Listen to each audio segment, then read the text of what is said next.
Gudoomiyaha Guddiga Doorashada Puntland Maxamuud Ismaaciil Salaata ayaa maanta ku dhawaaqay natiijada doorashadii shalay ka dhacday magaalada Qardho ee xarunta gobolka Karkar iyo ururada ku guuleystay kuraasta xildhibaanada golaha deegaanka. Guddiga doorashada ayaa sheegay in doorashadaasi ay ku soo baxeen 33 xildhibaan oo 9 ka mid ah ay yihiin dumar, kuwaasi oo intooda badan kasoo kala baxay 3 urur siyaasadeed ee ugu cadad badan.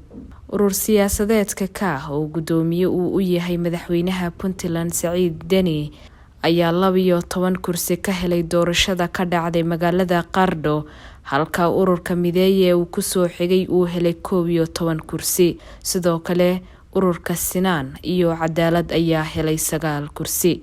In ka badan 16 kun oo dadweyne ayaa doorashadan ka dhacday Qardho ka qayb qaatay. Urur siyaasadeedka Runta iyo Cadaaladda wuxuu helay 85 cod, wax kuraas ahna kuma guuleysan.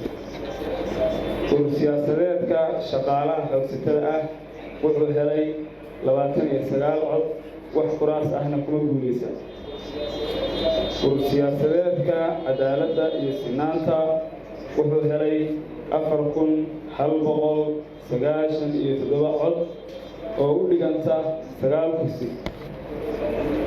Urur siyaasadeedka ka wuxuu helay 5469 cod oo u dhiganta 12 kursi.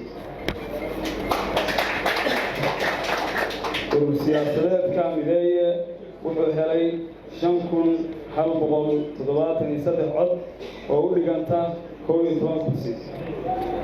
Urur siyaasadeedka Horseed wuxuu helay 150 cod, wax kuraas ahna kuma guuleysan.